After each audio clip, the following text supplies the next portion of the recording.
Então, pessoal, né, vamos aqui para o contexto bíblico de 1 Reis. Nós paramos aqui no capítulo 7, né? No capítulo 7 vai falar aqui agora sobre a construção do templo de Salomão. Então perceba, esse templo aqui ele gastou 13 anos para poder ser construído, né? No quarto ano ali do reinado de Salomão, é terminado ali o templo, né? Mas o templo ele gastou 13 anos ali para poder ser construído. Então, a Bíblia menciona que uma floresta, né, chamada Floresta do Líbano, ela foi construída ali também juntamente, né, com o templo. E o templo ela é dividido ali, né, entre o Salão das Colunas, a Sala do Trono, né, também conhecido como Sala da Justiça. O palácio, né, Davi ele tinha um palácio. Lembra que o rei Irão, quando Davi ele foi habitar ali em Jerusalém, ele tinha feito nessa casa um palácio para Davi. Então ele já existia, só que Salomão agora ele manda construir um palácio, né, para sua esposa egípcia, igualmente o que ele habitava, né, que foi construído ali pelo seu pai Davi. Então Salomão ele mandou agora trazer um homem de Tiro chamado Hurão, e esse homem ele era muito talentoso ali na arte em bronze, e ele vai fazer as duas colunas ali do templo, né, uma chamada Jaquim e a outra se chamava Boaz. Fez também ali uma piscina chamada Mar, né? Esse tanque ele se apoiava ali em 12 esculturas de bronze, né? De modo que elas estavam divididas em 4 grupos ali, e cada grupo ali ficava olhando ali para uma direção, norte, sul, leste e oeste. A capacidade desse tanque era de 40 mil litros. Salomão também mandou fazer, né, 10 suportes de bronze com rodas, né? Cada carreta ali com 1,80 m era conhecido ali como os carros de bronze. Ele fez, né, 10 pequenos carros desses. Fez também ali bacias de bronze. Outra coisa que Salomão fez também, ele fez alguns objetos como cadeiras, né, recipiente para cinzas, pás. Todos os utensílios, né, que ele fez ali ele fez de ouro, né, revestido tudo de ouro, seja ali o altar de ouro, a mesa de ouro, onde repousavam os pães da preposição, os candelabros, flores, lâmpadas, né? Tudo isso Salomão ali havia feito. Salomão mandou trazer tudo que seu pai Davi havia consagrado e colocou ali dentro do templo. Então perceba como que Salomão estava preparando ali todo um ambiente, né, para ficar da mesma forma ali que o seu pai fazia. Ele queria se parecer com ele, seu pai era o seu espelho, então ele tentou fazer, né, tudo conforme Davi havia feito. Todos os líderes e chefes dos israelitas juntaram para transportar a Arca da Aliança. Então eles sacrificaram ali vários bois e ovelhas, né, após eles fazerem esse transporte da Arca da Aliança e dos utensílios sagrados, porque isso demonstrava ali muito temor, né, para eles. A arca ela ficou debaixo, né, das asas dos grandes querubins que havia feito, né, querubins ali de 4 metros de altura, né, as asas tinham ali 2 metros, a gente falou já sobre isso. E dentro da arca agora estava exclusivamente ali as tábuas da aliança, e não estava mais ali, né, o maná, e não estava o cajado de Arão. Aqui é mencionado que só estava ali as 2 tábuas de pedra, né, com os 10 mandamentos. Assim que os sacerdotes se retiraram do Santo dos Santos, uma nuvem ela veio, né, se encheu de modo que os próprios sacerdotes eles interromperam os serviços ali que eles estavam fazendo ali dentro do templo. Salomão disse que Deus habitaria numa nuvem escura. Contudo, né, Deus agora ele tinha dito que ele habitaria ali dentro dessa casa. Ponto. Salomão então ele agora, né, ele abençoou ali todo o povo, né, que já tinha colocado ali os utensílios dentro ali do templo agora de Salomão. E Salomão ele vai se prostrar ali e começar a fazer orações. E o interessante é que Salomão ele não fazia orações ali somente direcionada à pessoa dele, mas ele direcionava para o povo, que se o povo pecasse, o povo poderia, né, orar ali dentro do templo, em direção ao templo, que as suas orações seriam ali recebidas. Salomão então agora ele vai oferecer bem mais, né, do que quando ele fala com Deus, ele oferece 1000 holocaustos. Agora, quando ele termina ali de colocar os utensílios, ora para o povo, coloca a Arca da Aliança, ele oferece ali 22.000 bois e 120.000 ovelhas, né, consagrando assim o templo. E aí ele celebrou ali a festa, né, dos tabernáculos. E no 8º dia ele vai e despede o povo. Ponto. Depois que Salomão ele terminou toda essa construção, Deus agora vai falar com ele como da primeira vez, né, em sonho, né, como ele tinha falado a primeira vez lá em Gibeon. Deus vai dizer para Salomão que os seus olhos e o teu coração estão na casa para sempre, mas que se eles desviarem da palavra do Senhor, eles seriam motivo de zombaria, né, para todo o povo. Passaram-se então 20 anos após Salomão haver construído os 2 edifícios, o templo e o palácio real. O palácio real, lembra, esse palácio ele construiu para sua esposa ali egípcia. Salomão então agora ele deu ali 20 cidades, né, da Galileia para Irão. Mas Irão ele não gostou dessas terras. Porque lembra que Irão foi aquele homem ali, um rei de Tiro, né? Ele que já havia ajudado ali o seu pai Davi, que havia construído aquela casa, aquele palácio para Davi. Agora ele está ali recebendo de Salomão 20 cidades, só que ele não gostou dessa cidade. E a Bíblia não conta, né, o que Salomão fez em troca para ele, só menciona que ele ficou insatisfeito, né, com as terras dessas 20 cidades que Salomão tinha dado para ele. Salomão ele vai impor ali, né, trabalho escravo para poder construir ali o templo.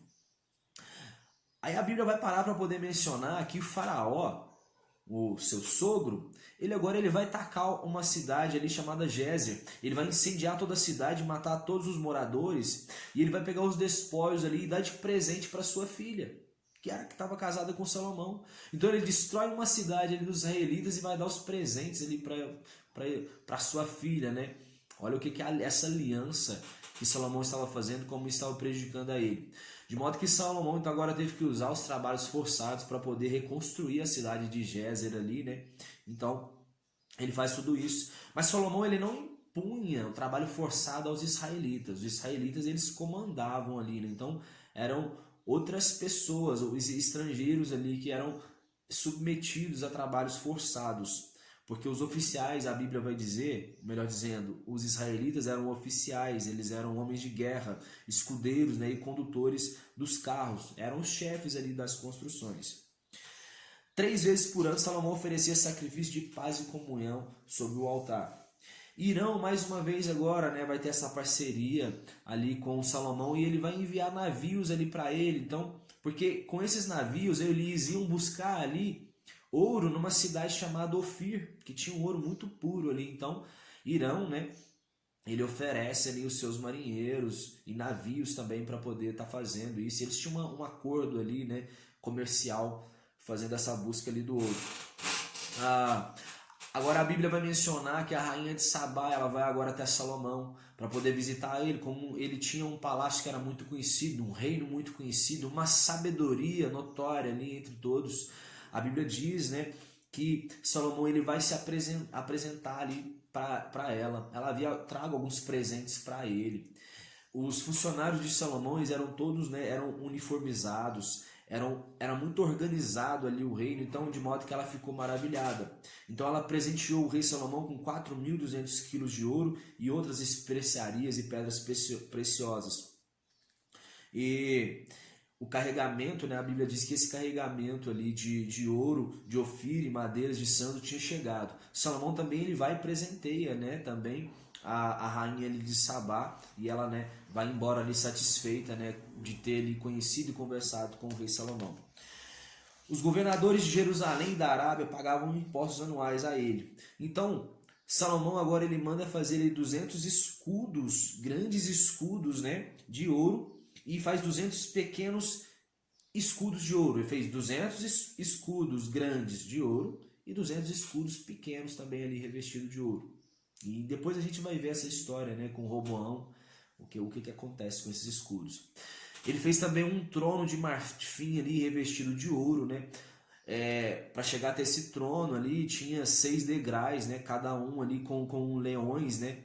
Um de cada lado, de modo que tinha 12 leões. Nos braços desse trono tinha 2 leões também. Então era, era bem assim pomposo mesmo, tudo que Salomão tinha. Ele controlava a frota ali, né, de Tarsis, né, dos navios mercantes, né, juntamente com um homem chamado Jorão. E ele tinha parceria com o Irão também. De 3 em 3 anos, esses navios voltavam. Além do ouro que ele estava buscando em Ofir, ele também buscava alguns animais exóticos ali e colocava em seu reino. Outra coisa que ele fazia também, ele importava cavalos ali do Egito, e esses cavalos, ele também, cavalos e carros, né? Carros de guerra, ele importava e depois ele revendia para os hititas e arameus. Ou seja, Salomão estava sabendo ganhar dinheiro ali, organizar todo o seu reino, né? Ele era um grande administrador também, um grande empresário ali, e por isso que o seu reino, né, prosperou tanto. Ele tinha, né, muitas mulheres, moabitas, amonitas, edomitas, sidônias, etéias, todas as mulheres que Deus havia prometido para o seu povo, né, todas essas, Salomão ali se comprometeu com elas em casamentos, de modo que Salomão tinha 700 esposas e 300 concubinas. Então, à medida que Salomão ia se tornando idoso, essas mulheres iam corrompendo o coração dele. Então agora, né, Salomão ele já não estava ali tão disposto mais a seguir a Deus, porque ele estava dividindo também ali, seguindo aos deuses de suas esposas. De modo que Salomão agora ele vai construir ali em homenagem ao deus Camus, né, que era o deus dos Moabitas, e ele constrói também uma estátua ali ao deus Moloque, e ele agora, né, começa já a se corromper grandemente, né? Ele fez o mesmo que ele fez para essas mulheres que adoravam ali os deuses dos Moabitas e o deus Moloque. Ele fez Deus para todas as suas mulheres estrangeiras. Entenda que não foi nem para uma nem outra, foi para todas que ele fez isso. Deus agora vai dizer com Salomão que o coração dele havia se desviado de sua palavra, né, e que essas atitudes tiraram o reino dele. Mas Deus vai dizer assim, olha, por amor a seu pai Davi, eu vou tirar eu não vou tirar o reino por completo de você. O seu reino vai ser dado a um servo teu. Olha, melhor dizendo, né? O reino vai passar de você para o seu filho, e aí depois o seu filho vai perder o reino para o seu servo. Então ele está falando aqui de Roboão, filho de Salomão, e depois Jeroboão, que era servo, né, de Roboão, vai usurpar o trono ali de Roboão, filho de Salomão. Sei que é muito ão aqui, mas com jeitinho a gente consegue, né, saber quem é quem. Só entenda que Salomão ele começou a se perder e Deus já deu uma sentença. Olha, seu filho, né, ele vai perder o trono para o seu servo. Mas contudo ele não vai perder totalmente ali o domínio sobre as tribos. Uma tribo vai ficar, que é a tribo de Judá. E as outras 10 tribos, né, elas vão estar sob o domínio ali, né, de seu servo, que é o servo Jeroboão. Então agora Deus, por causa dessa desobediência de Salomão, ele vai levantar ali alguns inimigos. E o primeiro é chamado Haddad, né, ali da família de Edom. Davi havia vencido Edom, né? E Joabe fora para lá sepultar os mortos todos da cidade. Contudo, esse homem chamado Haddad, ele fugiu para o Egito. Então quando ele chegou no Egito, ele recebeu assim muito agrado ali do faraó, de modo que ele acaba, né, casando ali com a irmã da esposa de Faraó, chamada Táfnis. Então ele era muito estimado, esse rei Haddad aqui, né, que era o rei ali de Edom.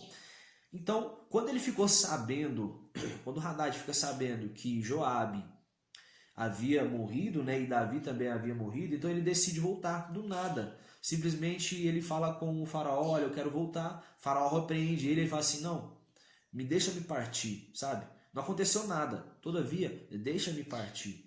Então, do nada, por que ele fez isso? Porque Deus havia levantado agora, né, inimigos contra Salomão, porque ele havia pecado. Então, Deus fez surgir esse inimigo chamado Haddad e um outro inimigo também chamado Rezon. Ele se juntou a alguns outros homens, né? Rezon ali, ele era do exército de Zobá. Davi havia derrotado ele, mas agora esse homem estava esquecido, não ia comprar briga. Mas outro também inimigo que Deus levantou ali contra Salomão. A Bíblia agora vai dizer sobre a história de Jeroboão. Jeroboão, que era um efraimita. ele era servo ali de Salomão, então ele se destacava porque ele era um cara, né, que ele era valente, ele era talentoso e ele era competente. Então Salomão colocou ele como líder ali do povo. Acontece que, certa vez, um profeta chamado Aías, ele está caminhando e ele está ali com uma veste nova. Então Deus fala com ele e ele vai e pega essa veste nova dele, rasga ali, né, em 12 pedaços. Ele rasga em 10 pedaços, encontra Jeroboão e vai dizer para ele assim, ó, entrega 10 partes, né, para Jeroboão e vai dizer assim para ele, olha, que Deus vai te entregar 10 tribos na sua mão, Jeroboão. 10 tribos, né, estarão sob o teu domínio. Então ele já profetiza na vida dele ali, e Jeroboão já fica, né, cabreiro com isso. Contudo, né, uma tribo, ele disse que uma tribo ficaria ali, né, para por uma tribo, sobre uma tribo ele não reinaria. Jeroboão ele vai receber a mesma promessa ali que foi feita a Davi, que se ele obedecer os mandamentos do Senhor, ele vai governar para sempre. Agora pensa essa oportunidade que Jeroboão ele estava tendo. A mesma promessa feita a Davi agora é feita a ele. Um homem que era servo e agora ele passou a ser rei, e um rei que poderia ter tido seu trono perpetuamente, mas já já a gente vai entender a história aqui de Jeroboão. Quando Salomão ficou sabendo disso, ele tentou matar Jeroboão, mas Jeroboão ele vai fugir para o Egito, né, aonde ele se refugia até a morte de Salomão. Então Salomão ele vai e morre, nós vamos parar aqui agora no capítulo 11, e Salomão ele reinou ali por 40 anos, e o seu filho Roboão reina em seu lugar. Então já já a gente volta aqui, né, com a terceira parte aí dessa história. Tamo junto, fiquem com Deus.